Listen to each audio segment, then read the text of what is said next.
হ্যাঁ, এখন হাঁচি দিচ্ছ, এরপর রাত্রে জ্বর আসবে, খুব ভালো হবে। আমার কথা তো শুনিস না। বাবা, হ্যাঁ। আমি তো চাই আমার জ্বর আসুক।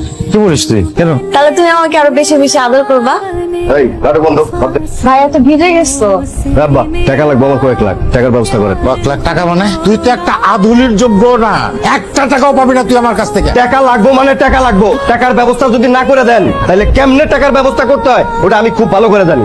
টাকা কামাই করা কত কষ্ট তুই জানিস? আপনি আমার এই বাড়ি লিখে দেন, বাড়ি বেচে আমি টাকার ব্যবস্থা করে নিবো। তুই আমার বাড়ি বিক্রি করার কথা বলিস? তোর আমি এই আব্বা,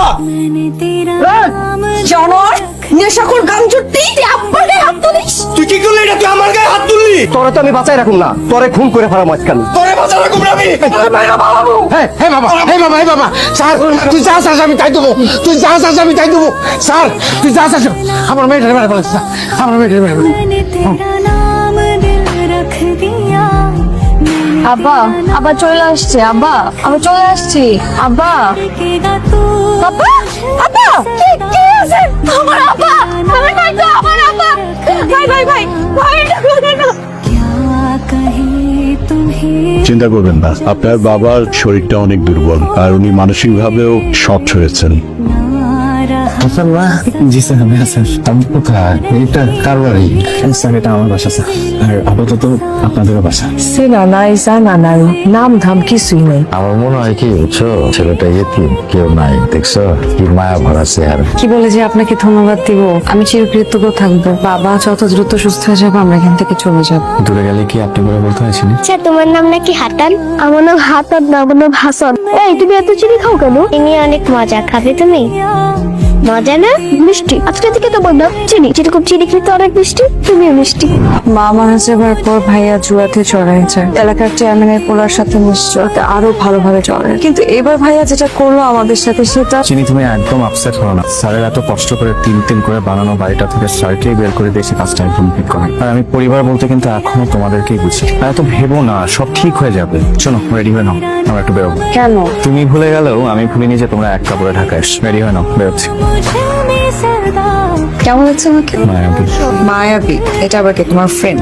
তুমি আর কত নাম দিবা? স্যার, এখানে আপনার জন্য কিছু শার্ট আর ফটো আছে। জয়া আমাকে আপনার সাইজ সম্পর্কে সব বলেছে স্যার। আশা করি আপনার পড়তে কোনো অসুবিধা হবে না। কেন বাবা তুমি আমার জন্য এত খরচ করতে গেল? স্যার, মানুষ আয় রোজগার কাদের জন্য করে স্যার? পরিবারের জন্যই তো করে। আর আপনি তো আমার বাবার থেকেও অনেক বেশি। জানি না কোন মুখে বলবো, আমি তোমার সাথে অনেক অন্যায় করেছি বাবা। না স্যার। তুমি আমারে ক্ষমা করে দিলে বাবা। স্যার কি করতেছেন স্যার? বাবা কখনো সন্তানের কাছে ক্ষমা চায়? তে আমার বাবার থেকে অনেক অনেক বেশি স্যার। আমার শরীরের এই চামড়া কেটে আপনার পা মুড়াই দিলেও এই ঋণ শোধ হবে না স্যার।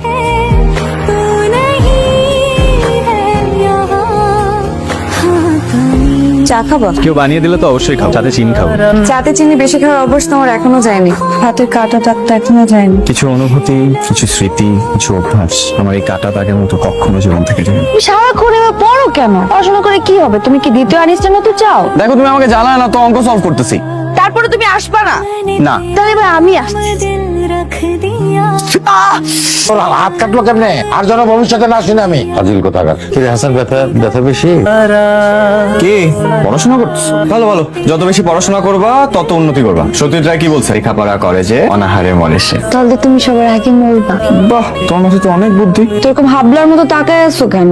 চা খাবো, চিনি দাও। কাপ কই? হাতের মধ্যে খাবা চা? রান্না করে 2 জার চিনি খালি, সব খেয়ে ফেলছো। শোনো, তুমি না অনেক চিনি চিনি করো, এটা কিন্তু আমার পছন্দ না। আমি তোমার জন্য চিনি কম খাইতে হয়, এটা নেই। আপনি হাসান হাসান করতে করতে অস্থির হয়ে যান। হাসান কি করছে জানেন আপনি? কি হয়েছে নাকি সেটা কর। হাসান আপনার মেয়ের দিকে কোন নজর দেয়। আরে কি করছিস সব? আমি জানতাম তো, বিশ্বাস করবেন না, আমি পড়ে শোনাই। প্রিয়তমা, হাসান, হাসান। জি স্যার। নিমক খারাম রাস্তার থেকে তুলে নিয়ে এসেছিলাম তোরে, আর সেই তুই আমার মেয়ের দিকে কোন নজর দেস? কি লাগছে সেগুলা? হ্যাঁ, কি লাগছে সেগুলা? আমার একটা কথা শুনেন। তোর কোনো কথা আমি শুনতে চাই না, বদমাস। বাইরে বাইরে, তুই বাইরে আমার বাড়ি, বাইরে বাইরে আমার বাড়ি। আমার বাড়ির দরজা তোর জন্য চিরদিনের জন্য বন্ধ। বাইরে, বাইরে আমার বাড়ি। যাকে একদিন ঘর ছাড়া করেছিলাম, আজকে তার বাড়িতে নিয়তি আমাদের আশ্রয় দিয়েছে। যে আমার নিজের রক্ত, সে আমাকে ঘর ছাড়া করবে। নিয়তের লেখা কেউ কখনো কমলাতে পারে না। শোনো, আমি একটু ঢাকা বেড়ে যাচ্ছি। কোনো কাজে? হ্যাঁ, ছোট্ট একটা কাজ। কতক্ষণের জার্নি? এই তো বেশিক্ষণ না। আজকে রাতে থাকতে হবে?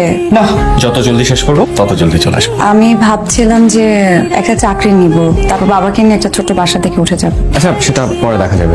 আমি গেলাম। এই দাঁড়াও দাঁড়াও দাঁড়াও, চশমাটা কে নিবে? আমি না থাকলে তোমাকে যে কে গুছিয়ে দিবে? তুমি তো গুছিয়ে দেওয়ার ভয়ে অন্য বাসা নেওয়ার জন্য অস্থির হয়ে যাচ্ছ। বলেছে স্যার আমাদেরকে ট্র্যাক করছে স্যার। স্যার জি স্যার জি স্যার জি স্যার। এই কি হচ্ছে এখানে? আসসালামু আলাইকুম স্যার। স্যার কি খাবেন স্যার? কফি খাবেন নাকি কোকো? আমি চেয়ারম্যানের একমাত্র সুযোগ্য সন্তান।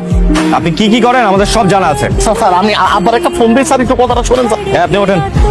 বিশ্বাস করেন স্যার আমার কোনো দোষ নাই। এই যে নাসিরের দেখলেন যা হয়ে গেল সব ভুল কইছে। হাসান তুই? শারাপ, তুই মানে?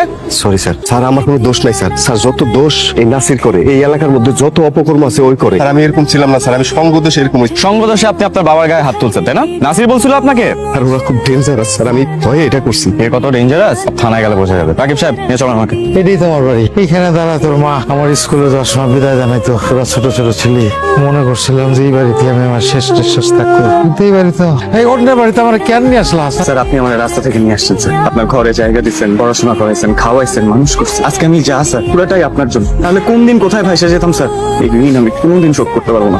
এই বাড়িটা আপনার ছিল, এই বাড়িটা আপনারই আছে। তুমি অনেক বড় হবো, মন থেকে তোমার জন্য দোয়া করি। জীবনে মনে হয় আমি কিছু ভালো কাজ করছিলাম, সেই জন্যই তোমার আমি পাইছিলাম। তোমার মতো একটা সন্তান যদি আমার থাকতো। স্যার, আমি কি আপনার সন্তান না? আর তুই তোমার সন্তানই। আব্বা বিশ্বাস করো, বিশ্বাস করো আব্বা আমি অত খারাপ না আব্বা। তোমার মতো একটা মানুষের রক্ত আমার শরীর আব্বা। স্যার, আমরা ছোটবেলায় দুষ্টামি করলে আপনি আমাদের মাফ করে দিতেন না স্যার? ওর ভুল বুঝতে পারছি। ও রিহাব থেকে সুস্থ হয়ে ফিরে যদি পড়াশোনা শেষ করে, তাহলে আমি ওরা মাফ করতে পারি। আব্বা আজকের পর থেকে তুমি আমার যা কইবে আমি তাই শুনবো। স্যার ঠিক আছে বাবা, তাহলে আসি। বেঁচে থাকো বাবা। আব্বা আমার একটা কথা ছিল, হাসান আর জয়া দুজনের পছন্দ করে। এই পছন্দের জায়গাটা আসলে আমি নষ্ট করে ফেলাইছিলাম। আমি তোমার একটা অনুরোধ করতে চাই আব্বা, তুমি হাসান আর জয়ার হাত দুটো এক করে দাও। ওদের যদি কোনো আপত্তি না থাকে, তাহলে আমার কোনো আপত্তি নেই।